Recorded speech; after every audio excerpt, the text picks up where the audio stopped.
प्रेरित चरित अध्याय 9 पद संख्या 1 से 20 तक। साउल पर अब भी प्रभु के शिष्यों को धमकाने तथा मार डालने की धुन सवार थी।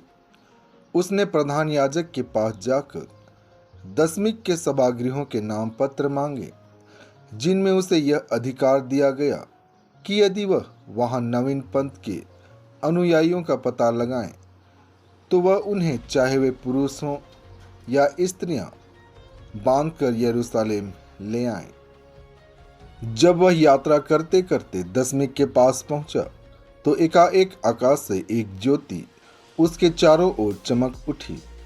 वह भूमि पर गिर पड़ा और उसे एक वाणी यह कहते हुए सुनाई दी, साउल साउल, तुम मुझ पर क्यों अत्याचार करते हो? उसने कहा, प्रभु आप कौन हैं? उत्तर मिला, मैं ईसा हूं, जिस पर तुम अत्याचार करते हो। उठो और शहर जाओ, तुम्हें जो करना है वह तुम्हें बताया जाएगा। उसके साथ यात्रा करने वाले दंग रह गए। वे वाणी तो सुन रहे थे, किंतु किसी को नहीं देख पा रहे थे। साउल भूमि से उठा, किंतु आंखें खोलने पर वह कुछ नहीं देख सका।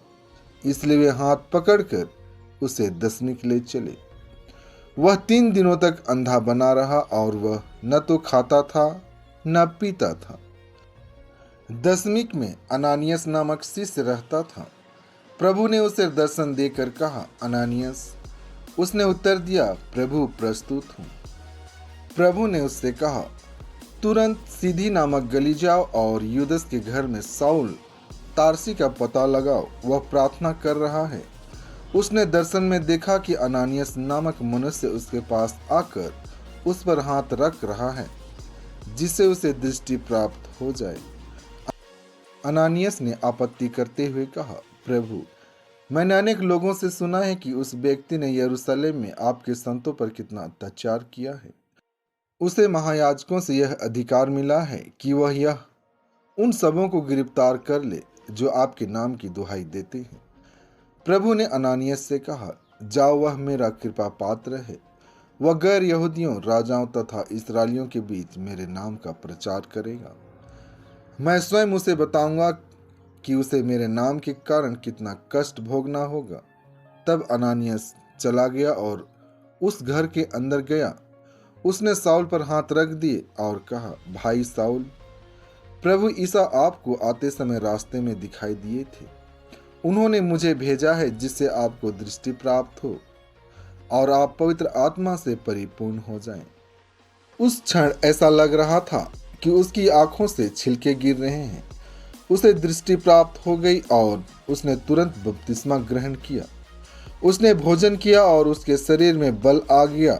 साउल कुछ समय तक दशमिक के शिष्यों के साथ रहा। वह शीघ्र ही सभागृहों में ईसा के विषय में प्रचार करने लगा कि वह ईश्वर के पुत्र हैं। संत योहन आज का पवित्र सुसमाचार अध्याय 6 पद संख्या 52 से 59 तक। यहूदी आपस में यह कहते हुए वाद विवाद कर रहे थे, यह हमें खाने के लिए अपना मांस कैसे दे सकता है? इसीलिए ईसा ने उनसे कहा, मैं तुम लोगों से यह कहता हूँ, यदि तुम मानव पुत्र का मांस नहीं खाओगे और उसका रक्त नहीं पियोगे, तो तुम्हें जीवन प्राप्त नहीं होगा। जो मेरा मांस खाता और मेरा रक्त पीता है, उसे अनंत जीवन प्राप्त है, और मैं उसे अंतिम दिन पुनर्जीवित कर दूंगा। क्योंकि मेरा मांस सच्चा भोजन है और मेरा रक्त सच्चा पेय। जो मेरा मांस खाता और मेरा रक्त पीता है, वह मुझ में विश्वास करता है और मैं उसमें। जिस तरह जीवन पिता ने मुझे भेजा है और मुझे पिता से जीवन मिलता है, उसी तरह जो मुझे खाता है उसको मुझसे जीवन मिलेगा। यह वही रोटी है जो स्वर्ग से उतरी है। यह उस रोटी के सदृश नहीं है जिसे तुम्हारे पूर्वजों ने खाई थी। वे तो मर गए, किंतु जो यह रोटी खाएगा वह अनंत काल तक जीवित रहेगा। ईसा ने कफरनहूम के सभागृह में शिक्षा देते समय यह सब कहा। आमीन।